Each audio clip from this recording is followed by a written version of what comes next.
In the year 1890, a collection of women's rights groups that once competed against one another united with one goal in mind: to win for women the right to vote. The new organization was called the National American Women's Suffrage Association. The group was led over the years by powerhouses like Susan B. Anthony, Lucy Stone, and Elizabeth Cady Stanton. While these suffrage groups were revolutionary for their time, not everyone was allowed to participate. Some state and local branches excluded black women in the early 1900s. The National American Women's Suffrage Association aimed to pass enough state laws allowing women to vote that it would force Congress to approve a federal amendment to the Constitution. Decades of persistence paid off. On August 18, 1920, the 19th Amendment to the Constitution was finally ratified. Right around that time, the suffragists of the National American Women's Suffrage Association started a new group called the League of Women Voters. Now that women had the right to vote, it was time to help them participate in democracy as part of their new civic duty. The League of Women Voters prioritized educating newly minted voters with nonpartisan information about candidates, election issues, and voting procedures. That included registration drives to help women properly register to vote. On November 2nd, 1920, more than 8 million women across the United States voted in elections for the very first time. Today, the voter registration process in the United States is still one of the biggest barriers to casting a ballot. For all intents and purposes, voter registration should be a simple process, especially in what purports to be the strongest democracy in the world. However, many states actively make it difficult, particularly for the hardest to reach potential voters. In some states, officials remove voters from the rolls without their knowledge between elections. State officials claim they're cleaning up the registration rolls of those who haven't voted in years, maybe people who have died or moved. But when the process is done, often improperly, it purges real, living voters. That isn't the way that it has to be. In 2020, more than 90% of the eligible populations in the United Kingdom, in Canada, in Sweden, in Slovakia were registered to vote. But here in the great United States of America, a mere 69% are registered to cast a vote in our elections based on 2022 census data.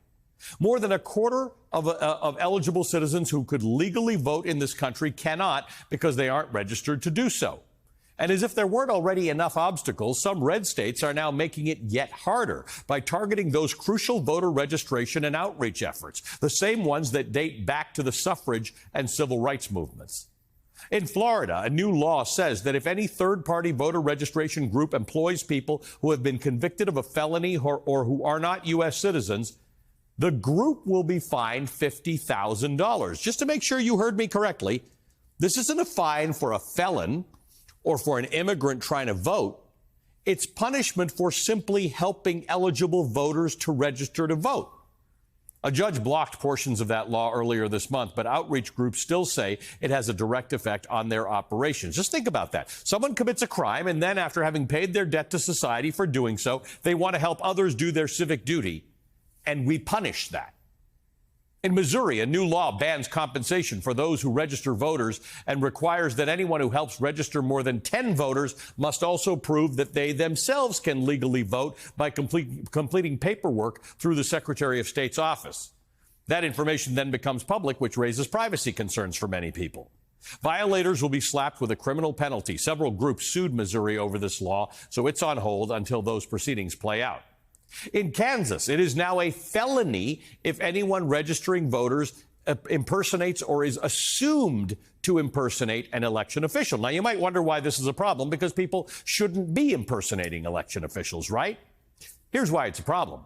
One voter outreach group in Kansas had to stop operations entirely because they feared that voters they assisted could assume that their volunteers were election workers, which would be an easy mistake.